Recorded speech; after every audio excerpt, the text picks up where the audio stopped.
All right. Hi, Michelle. I'm so excited to be talking to you. Thanks so much for joining me you're in Florida, right? That's right. Yep. Great. So, It is good to be here and finally see each other face to face, Wendy. yeah, Michelle and I have collaborated in the past on Clubhouse and we're connected on LinkedIn. And I feel like we're friends, like LinkedIn friends. But Totally. I would totally call you a LinkedIn friend. Definitely. yeah, so that's fun meeting you face to Hmm. face. So, tell me a little bit about your story. I love that you've been in PR and marketing for 20 years because Yes. that's how long I've been in it and so I know what that journey's been like where, just so much has developed in 2 decades. It's completely different from when we started. So, I want to hear how you landed on branding because Yeah. there are so many parts of marketing and you have narrowed in on branding. So what has that looked like for you? Oh, well, thank you. Yeah, well, I am now an entrepreneur as of early 2020, left my job of 2 decades in marketing and PR and events. I did a lot of corporate events in my previous role. And here I am in personal branding, right? So, yeah, you're right. Like, how did you go from marketing PR? Because branding really is kind of the merge of having both of those together. So, branding to me, and personal branding for me in particular, is, how you make people feel. It's the intentional act, authentic act of marketing yourself. So it's your presence. So when people know you, even when you're not there, they know who you are and what you're about. So I love working with people, rather brands too, because I was working with a lot of companies and stuff, and just the impact you can make with a person, bringing these experts out to the world to put themselves out there. That's huge to me because I really am supporting the mission driven messenger and the people out there to help others. So branding is taking those people who don't know what their story is. My branding is a little bit different. So not only am I doing branding, which is not like the colors or the fonts that some people misconstrue, it's getting your message, articulating clearly who you are.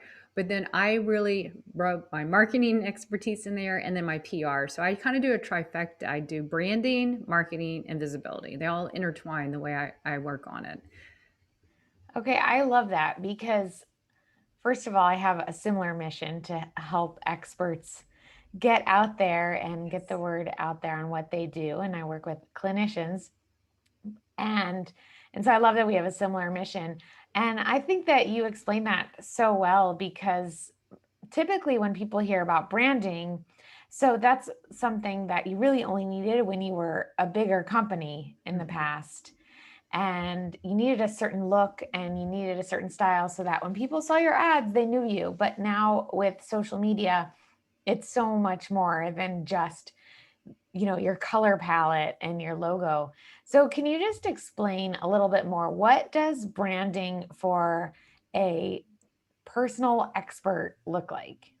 Yeah, no, well, I agree. And I do have some people push back, and we're both active on LinkedIn. You've probably seen people go, "Why do I? I'm not a product. I'm not Tide or toothpaste." But yes, you are because we all have an online presence, right? No matter what, if someone was to Google you, what would they find? And that is your persona. So why not be very deliberate with it? So my thing is craft the narrative so people don't misconstrue, or so they actually know who you are, because you can't help others unless they know about you. Bottom line.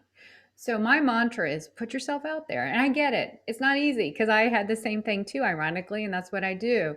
But my mission is to make sure people are well construed in their personal branded. Yes, it is about you, but it's not for you. You're the brand of you, the brand name you, but you're positioned, you're differentiated. So people know you, want to do business with you, hire you, know you're the one to help you, and ultimately trust you, because that is a currency too. Trust will make online. We need that. So when we show up online now, everything's online. People Google you, people do reviews. You gotta pretty much, if you're not online, it's almost like you don't really exist, or you can't be taken professionally or with credibility, and also on social media too. So that's what I do. I help people understand who they are, how they're different, tell that personal story, and how it relates to being of service to others with their expertise. Yeah, I love that. So those are big questions. What's a process look like to draw that out for people? And in what spaces do you recommend that they're branding themselves? So it's really two questions. Yeah, no, I have this process, 7-part process called your personal brand impact. And it starts like this. First, I work with you most of the time, and me included, maybe even you, when you're doing branding marketing, it's really hard to get your own story out there. All our ideas, or we have too many ideas, or we just struggle. Pretty much every client I've ever had, they're brilliant at what they do. They want to get out there, but they don't know. Either they're just not doing where they're not where they're supposed to be because they can't really articulate who they are and who they're for and how they're different, or they have too many ideas. So basically, I have my clients, we either meet in person, mostly virtually now, and we have a deep dive. I have these proprietary questions. I ask them who they are personally, professionally, their perspective, because that's how you weave who you are and you're different. There might be not might be, there are thousands of other marketing or branding people, but how am I different? How do I approach things? That's huge to take that out. So I get it. The purpose is your first part. Okay. So we get all who you are and what you want to do, make sense of it. Then we get onto the people section. Who is it you want to help? Now, you're in marketing. Everyone wants to help someone, or they just can't let go of the fact that I've got to help one person to get the best traction. And that's what I try to encourage them, and then give them all that. And then we work through the problem. The problem is, of course, why we're all in business, to solve a problem, a challenge, a need, a desire. So we work on that. And then we work on your positioning. How is this, all what you told me before, how is this different in context? And we work on that. And then we work on your platform. This kind of answers your question number 2. What platform is best for you? And what platform is where your people are? Let's go where your people are. I mean, your own platform, you should, without a doubt, help. I am a huge proponent of social media, go where the fish are, but you need to take them to your platform, to your place. As you know, if LinkedIn, or, you may have heard this a million times, and maybe someone in the audience has, if social media platforms go down. LinkedIn in January, February, when I was on it, it went down for 3 hours, and people flipped out because, like, how are you going to communicate? How do people find you if you don't have your own place? So totally need to have your own platform. And then we get into, weaving your content, all that. So then we talk about the promotional, and that's your offers. Do your offers, what you're selling, mostly in services, match everything we've been doing along the roads? Is it what the customer wants? Does it solve a problem? We get into that because we're here to make money as much as we are to help others. And then we get into publishing. Publishing is the content. The content is a fuel for our brands. You can't, how is someone going to know you in today's day and age unless you're publishing good content to help people? So I work really hard with my clients. Probably my favorite part, like you, I love content. That's why I've been diving deep on it lately in my posts, because people struggle with it. And then the last one is proof, because we can say how great we are, which we shouldn't, but we can talk about all this stuff, but we need other people to validate that. So we get the proof. I see a lot of people who don't get enough proof out there. Like, even if you have good clients work, let's get them to tell the story. So we have case studies, we have reviews, we have testimonials, and then we also look at your data. I'm really big about using LinkedIn software, Shield app, as you know, our friends who work at Shield, for LinkedIn analytics, and just to prove what's working, what's not. So that's the process, essentially what I take people through my longer personal branding work. I also have a LinkedIn personal branding work where we do that geared all to LinkedIn, because there's some people who are already dialed in and they just need help on LinkedIn. So in a long answer, I hope that answers your question. Got it. Yeah. So you have like a mini offer where you help them do this on LinkedIn, and then Yes. your big long vision is to help them do it in Yes. general. It's kind of like the entry, because a lot of it's easy, when you're anyone listening to this, it's easier to get traction if people know you for one thing. So, and then you take it out from there. So, when we get in, people, when they realize, oh, I need LinkedIn help, and then it's like, oh, you really need to dive in. So it just depends, but get them in an entry level, like you say, and then offer that help and have that help around if they need it. Yeah, I love that. So tell me, how do you help people narrow in on a specific area to focus on for their brand? Like, you've done this really well, and I want to hear afterward what it's been like trying to do it for yourself, because it's one thing to give advice, it's another thing to try and follow your own advice. But how do you coach people through that? Because so many of my listeners have multiple talents. They serve people in multiple ways, and just with, they serve people with multiple issues. So Mhm. how do you focus on do you help them choose content pillars, or do you help them choose like one thing? What's your advice for people? Yeah, that's a great question because that's where people struggle. So they come to me and they think they want to do this, but it's really they start talking. It just depends. I mean, I hate that answer, but it's so true. People come to me and we do that initial two call deep dive. They'll tell me everything they did, and I'll just start seeing. That's kind of like my secret sauce. They'll say stuff they're not even realizing they're saying it, and I'll stop and go, "You just said everything you want right there. That's why you have to talk it out." But they'll tell me their whole trajectory of their career and what really lights them up and what doesn't, and I just help them piece that together. So they might be doing this because they think they need to, but then there's a way to merge it so they're actually doing what they really love and lights them up, and kind of combine the two. So I have to listen. I mean, honestly, I recommend, and I'm not selling anyone here because I have to do it myself. I go to friends who do this. You have to let someone talk this out and see the bigger picture, because I swear it is impossible to find the frame for the picture you're in. But I, at the end of the day, I've had clients come to me and they're miserable. They look like they're doing everything right, but they hate what they do. And so it's like, okay, let's find what you can do that you're helping that person and it's still monetized, or they're loving what they're doing, but they're not making money. So we find the disconnect there, or they're helping too many people and everyone's confused. So we figure out what it is based on their experience, their point of view. How does that translate to the problem you solve, the person you help with? Let's stay laser focused in one lane there, and then we're going to have to just dive deep in that so people will start getting the traction, and you go in. And then yes, I do content pillars. You were so amazing. I think it was back in March, you were in our personal branding mastery room, and you had some great ideas about content. They were great. It was social media content. In fact, here's a plug for Wendy. She had this, is this shareable format. If you have not put this out in your link on, you should do a podcast or something, because I took notes on what Wendy shared. Is this shareable? Is your content shareable? Should you share it? And I made a slider on there, and that was one of my most engaging sliders, I tell you. So thank you for that. So Yeah, happy um, to help give you content. yeah, yeah. So you're really good. But yeah, so Yeah. content pillars will help define you in that arc of the umbrella that you want to be known for and help people. Yeah, okay. I love that, because and I love what you said about it's hard to find yourself in the frame that you are in. Yes. So walk me through a little bit about what that looked like for you, because on the outside you look very branded. So I know my listeners can't see, but everything with Michelle, including your shirt right now, is this really like warm, happy yellow, and all of your website is that color and your content is that color, and you really stay focused on on branding. Like, if when I want to find someone on LinkedIn who can talk to my audience about branding, oh, Michelle's the obvious one.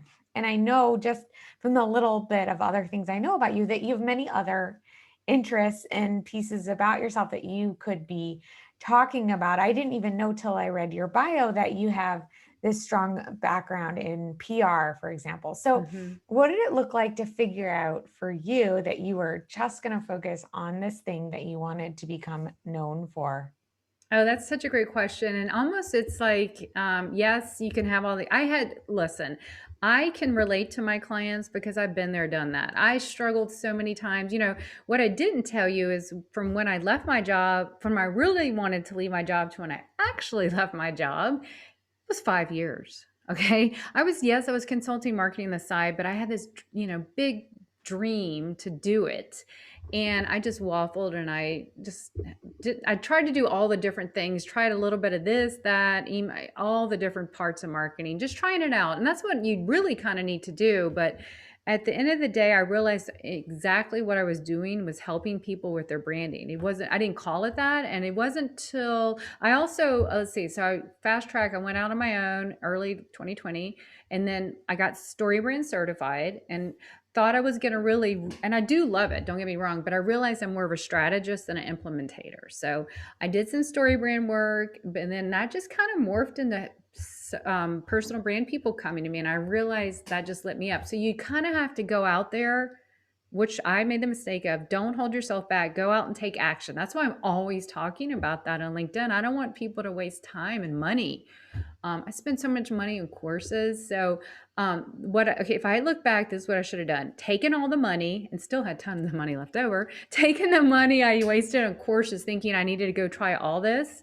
Hired a coach or just someone to let me talk out, like people talk to me, help me make sense of the frame I'm in, and someone will talk back. Well, what about this, this, and this? This is what just lay out the framework for me. And so that's what I think. I really think even if it's your best friend or someone, you've got to talk it out. You've got to get all the ideas out of your head. You can have all the tools, but until you get them out and someone helps talk it back to you, it's almost really impossible.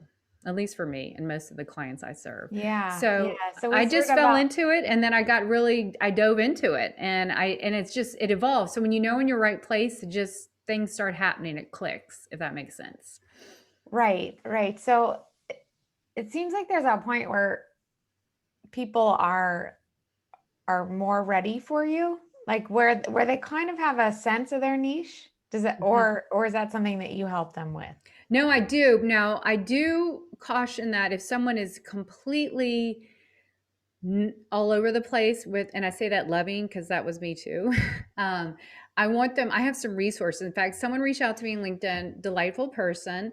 And I'm not going to say if it was a man or woman, but that person was just telling me all this stuff, and amazing experienced person. But and I wrote back and I said, look, I want you to figure this out. And I said it lovingly. I want you to figure this out before you come to me, because I'm going to have a resource I'm going to send them later. But you need to do the kind of an idea of what you want to do, because I kid you not, this some people come like, I want to do this, I want to do that, and they're so not related. So you really need to have them kind of read some books and do some course, some pre-work, and then come to me. And I don't mind talking to people. Like, I do have some offers where we just talk for 90 minutes, and I just, it's an entry level thing. And some of them just need that. Some of them are so well advanced, they just need someone to talk back and go, well, here's what I'm thinking. This, why don't you do this, this, and this? And they're on their way. So it goes both gamuts. So that's what I do. Yeah, and I love what you said about it taking time and having to go through it and talk it out. And it feels like forever when you're in it, and maybe it's only even months of trying to sort that out. I started out working in a lot of different industries, and healthcare is the one that I've worked in the longest, but Mm-hmm. I couldn't land on just one thing until it sat well with me. Like I had to find my place in it. Yes. So the thing people need, like you said, I'm picturing this Venn diagram of the thing people need, and the thing that you're good at, and the thing that lights you up. It's like you have to find. And so it took me a little bit of time to figure out what it was that lights me up, and I found that story for myself. But that took time, and it felt like forever. I drove everybody crazy, myself included, Yes. and I talked about it on this podcast about figuring that out, and I had all the right questions to ask yourself to figure it out. But it really took just talking to a lot of people and Oh, other it totally does. And experts to sort it out. two things I want to say about that. Yes, please, if whoever's listening to this, I hope that you can talk it out. In fact, one of my things to give back, I want to start when I get a little more, like maybe in the fall, I want to start having like a monthly pro bono thing where someone is really struggling. I just offer my services, once a month to someone, because I don't want anyone ever to be held back for the lack of time or money, just because they're paralyzed with fear or stagnant because they don't know which direction to go. That I've been there, and it's really hard. And imagine all the great people who are being stuck by not getting out there. So that's what I want to do, because I implore you, please go find someone to talk to, as far as your business and which way to go. But what you just described is part of that resource that I have that I need to upgrade to this for this person. It's called your ikigai. It's the Japanese term for your reason for being. And I can put some give you in the show notes. It's what the world needs, it's what you're good at, it's what lights you up, and what the world will pay you for. So it's like a four part. You mentioned three. What they'll pay you for is huge too. Okay, because yeah, what lights me up could be, basket weaving, but no one's going to pay me for it or something. So those four have to mesh together. And when you find your ikigai, your Japanese reason for being is that term. It's everything. It's you're complete, as far as your business. So I encourage people to find their ikigai. Yeah, I love that. And I would love that resource to put I in will the show totally notes. send you that. So Let me I'll write make that sure to down. get it. So Yeah. now you have more urgency to Yeah, fix that up. yeah, it's I and you spell it, and you can Google it. There's books on it too. I always never can spell it. Ikigai, your ikigai. It's not, you got to learn how to pronounce it too. At first, I was like, how do you say it? So I think that's how you say it. I'm pretty sure that's how you say it. And there's some really good books. And I have a really good YouTube video link that I send to people. When I tell them this, they're like, what's that? And I send them it, and it's like 15 minutes, and they love it. Um, so that's where it starts. So you kind of need to know a direction, and then I get into the branding, the marketing, the visibility. Because here's the thing: there's a lot of my whole process is about that promotion part. You have it all, but as you know, you got to keep promoting yourself out there, to speak, to get on podcasts, to keep putting content, to have a LinkedIn Live, have a whatever platform is best, of course, for these people. But it's an endless thing. Consistency will win the game, and that's why content and the promotion part go hand in hand. Yeah, that is great advice. So talk to me just a little bit about your journey with LinkedIn, because I find that most of the clinicians I work with are focusing on Instagram, which Yes. I love Instagram for its customer sales journey that's embedded in the platform, and it's just fun, but it's also a ton of work and it's hard to get noticed there. So I'm always encouraging the professionals I work with, if your patients or your clients are on LinkedIn, so if they're professionals, which they probably are, that they should look into LinkedIn. So tell me what that's looked like for you, because that is a platform I know you've more recently in the last year or so dove Yes. into with both feet. Yes. Yes, exactly. And that's pretty much between that Clubhouse or what I'm really focusing on. But I joined LinkedIn in 2008, and then really didn't use it much in my old job or did events. And it didn't change hands. LinkedIn became more of a content creator, not so buttoned up in about 2017 when LinkedIn was purchased by Microsoft. But in 2020, I got really active on it again. I went really hard with connecting and commenting. But one of the things, as you may or may not know about me, I was hesitant for whatever reason, even though I tell people to do it, to do daily posting. I don't know. It was just a little hang up I had. So I got tired of talking about it. It probably took me 180 days to do it. And now today, of all days, I'm 180 days into daily, 6 months. It was December 31st, 2020 of daily content. So I just took the plunge. I'm like, I got to do it. So I took the plunge, and it has been transformative, even in the first month. And I don't say this to, say, look how great I am or anything. Anyone can do this. You just get out there, dial in who you are, what you want to be known for, get your content pillars, and just show up. Show up, get out there, show up, and be a part of the community. And you will attract people. You'll attract your community, people to collaborate with, people who land in your inbox for client work, speaking opportunities, podcasts. And this is how you and I met. We met on LinkedIn. I mean, some of the most amazing people that I consider friends. I that's why I love going on LinkedIn every day. I go in there every single day because it's like seeing friends, And it's not just all fun and games. I mean, serious work we're doing here and helping people. But it's what I do now as far as my LinkedIn branding side with my brand authority. And then I also work as a certified personal brand strategist internationally with Brand Builders Group in Nashville, where I work with clients all over the world. But LinkedIn on my side, that's where I live and what I do. And for the clients I work with, it's been transformative. A lot of them come to me, like you said, they've been on Facebook and they're just not seeing the results they want. So when they come here, I say here, like LinkedIn, they realize the support they're getting. I guess I started off by doing a talk last fall. That's when I really decided to get really deep into it. I did a talk at a entrepreneur leadership conference, and I had people come up for me after that and ask for my help. So I really started, helping people with that.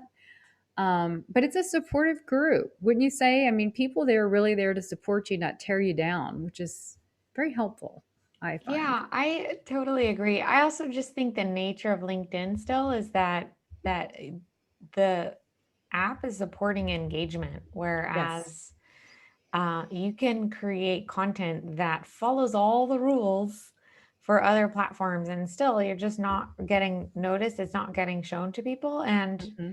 I find that LinkedIn is still doing a great job of showing content to people. It's interesting though. I see the differences on all the platforms. I'm very active on all three: LinkedIn, Hmm. Facebook, and Instagram. And so, it has its pluses and minuses. Like I see how LinkedIn hasn't done a great job Yeah. of promoting its new features. Yes. You know, the way Instagram, for example, has new reels, and so they really they reward you for trying out new features by promoting that content more than other things.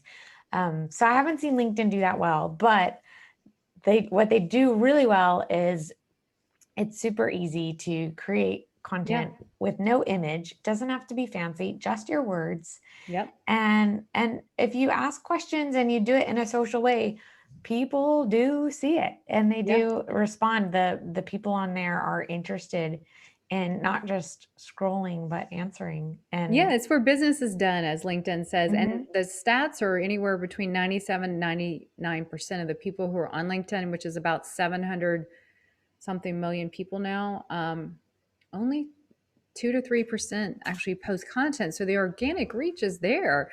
All you have to do yeah, is just get out there and, get your content and learn it. There's some people get on and they have no problem. And some people need a little bit of guidance, but with the right guidance, you can just get out there and do it yourself.